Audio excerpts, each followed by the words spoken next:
Hello. Welcome to part one of the 993 conversion project. I'm Oliver, and I guess what I'm going to do right now is kind of walk you through where we are and kind of some decisions that we've made, and just kind of give an overview for the project. So I'll start by talking about kind of overview. What we're going to do is we have a Porsche 993 Cabriolet. 1995. It's perfect condition, minus the engine. It doesn't have an engine or a transmission. So that's kind of our goal here. Let's make this thing drive, right? So to electrify it, we are going to have to do a few things. First, we're going to have to design a battery box and a high voltage electrical system, which we've already done for the most part. We have to select a motor. Again, we've already done. We have to design a subframe, which is what you're looking at right now. And then we have to integrate it with the vehicle. Okay? So what we're going to do right now is I'm just going to walk you through each selection that we made each decision. As of right now, obviously this is all bound to change. Probably will change from now and a week from now. But we're at a decent point where I can kind of explain where we're going and what we've done. So I figured it's time to start documenting this so that we can help some people out, because as far as I've seen, nobody else has done a 993 except maybe one person who hasn't really posted about it. I was talking to one person, and he's based in the UK. But anyway, nobody's documented the conversion of a Porsche 993, and since there's been so many conversions on the G-body, the previous generation, the G-body chassis, it's something that should happen. It's a beautiful car. It drives much better than the G-body from what I've heard. And why not put an electric motor in it? I know it's a bit of sacrilege, but it is what it is. So I'll start by addressing the big difference. The reason that we can't treat this like a 964 G-body conversion, if you can see here, this is the engine bay of the car, which has been 3D scanned. Of course, we have this battery in the way, but right in here, there is this, first of all, there's this cross beam right here on the underside of the suspension between the wheels, and then there's this arch that is kind of going above the cross beam. It's right here. You can't really see it. But what this means is that it basically separates kind of the front of the engine bay from the rear of the engine bay. The engine would be right where this big gray box is, and the transmission would run up through the center here. Let's see if I can get a better angle at this. Like here, transmission would run through this arch, and it'd go to the wheels. But all the pre-made Porsche 911 conversions are designed for the G-body generation, or the 911 generation, which doesn't have any of this crap. It's just they've got isolated wheel suspensions, and it makes it really, really easy to throw a subframe in there. But this car's not like that. So we kind of have to do everything from scratch, which saves us a lot of money, but it does not save us a lot of time. So we started by essentially selecting the motor. We've kind of known we were going to use a Tesla Model 3 motor, which is what this yellow thing is right here, for quite a while, because a few reasons. First of all, this motor is a lot more efficient than the traditional Tesla Model S motors that are using a lot of conversions. It's a permanent magnet motor instead of an induction motor, so it gets a few percentages more efficiency, which means less heat generation and longer range. Secondly, it mounts in front of the rear axle. So the rear axle attaches right to this circle right here, and the front of the car is this blue line going up here. So the motor is in front of the rear axle, which helps with weight distribution, and it helps just generally giving us more room for the battery. If we had a Model S motor in here, which by the way doesn't fit with the suspension that I was just describing, but if we made it fit somehow, which I believe the other person who's converted one of these somehow did make it fit, you would have this part of the motor over here on this side, and then the battery box, the way that this is designed in the G-body kits, is that the battery box goes over the motor. So now, not only do you have more weight behind the rear axle, which is worse for weight distribution, but you've also moved your batteries up, which is, again, worse for weight distribution. So you're really forced to kind of shoot yourself in the foot when you're designing, when you do a conversion like that. So with the Model 3 motor, it runs in front of the rear axle, better weight distribution, better efficiency. It's a more modern motor. If this thing breaks, they just discontinued making the Model S. So if your Model S motor breaks, you're good for the next few years, maybe the next decade or so. But if it breaks 15 years down the line, I wouldn't be shocked if Model S motors aren't so easy to come by, especially since they've stopped producing them. The Model 3 motor, this thing's going to be being produced for the next 10 years, 15 years, who knows. But also, they made tons more of these motors than they did the Model S motor from the start, because it's also using the Model Y, which is, of course, the best-selling car in America in 2022 or something. So it's got really good support. It's a more modern motor. It's more efficient. Except I just lied. It doesn't have as good of support. Since more of the Model S motors are used in conversions, we were kind of forced to go with one of a few motor controller options for this. There's not as much support in the EV conversion space for the Model 3 motor. So that leads us to our VCU selection. The VCU is the vehicle control unit, which is what basically communicates with all the different components in the car, in the electric car, and it also controls the motor in our case. So one of the few VCUs that support the Model 3 motor is the Dynam Labs VCU Plus, which I'll pull up right here. It's essentially brand new. I think it was released last November. As I'm speaking, it's April of 2026. This was released like last November. It's got a ton of features, a ton of plugins capability. It seems like this is the direction that the EV conversion market's going. It's a bit of an expensive option, but I think for what we're doing, it's worth it. And on top of that, it is, of course, compatible with the Model 3 motor, which is a huge plus, because otherwise you have to go custom route, you have to decode the CAN signals, and it's just a pain in the ass. So from there, we did some research on battery modules, and initially we were going to go with a company out of Seattle called shoot, what are they called? Let's see if I can find it. Well, actually, first we were looking at Felton, which makes a really nice universal battery pack. Only issue is they were quoting us like $30,000 for the battery plus $10,000, shipping or something in tariffs, and because they're coming from the UK, and then on top of that, a 20-week possible wait time to get it. And we don't really have time for that or money.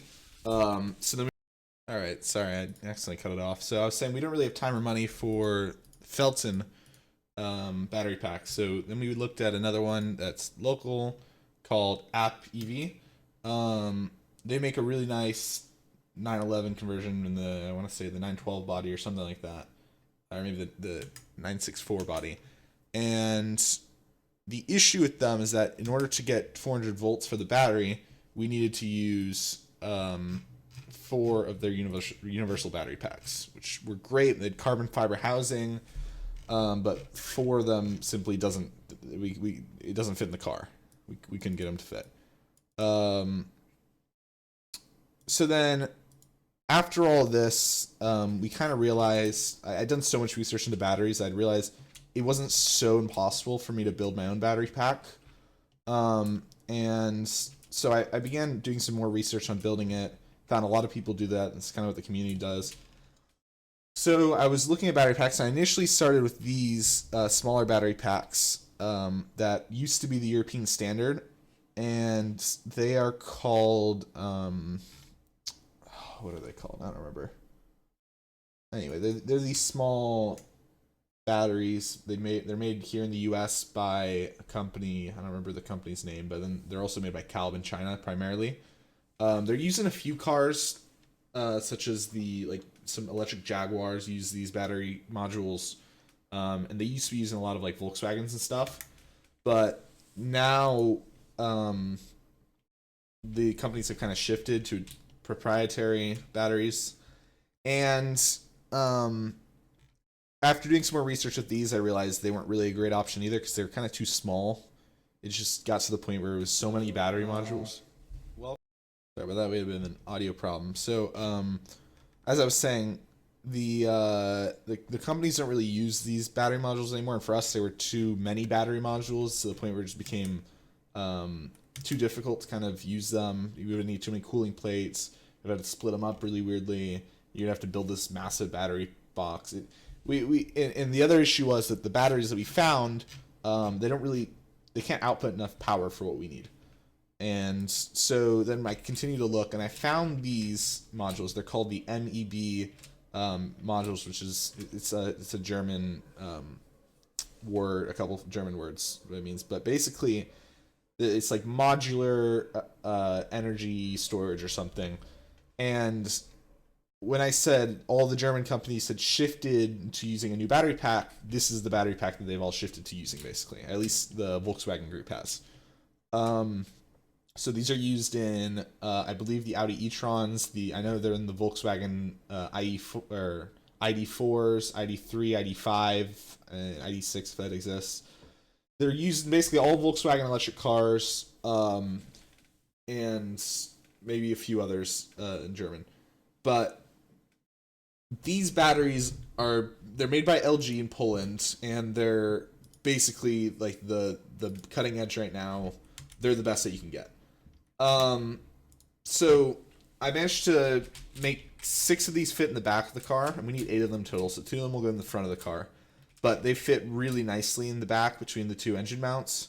And so I started looking into these and how they work with their battery management software. I looked into buying maybe a IE4 or ID4 battery pack, which has 9 of these. I decided against that because basically all I was going to use from that battery pack would have been the batteries. I would have left everything else. So I figured it's cheaper to just buy them on their own. You can get them new instead of having to buy it off of a used salvage car. And so I'm just going to buy these new off eBay. And then I was looking for BMSs that would work with these, and the one that I came across was the Vero BMS. This is another popular BMS in the conversion space. It is a master-slave configuration, so you get one master BMS, and then you get several BMS nodes, which one go for each battery, and these nodes basically do all the cell balancing on their own for the battery, with a cell tap cable, which we'll have to design ourselves, and then from here it communicates via CAN bus to the main module.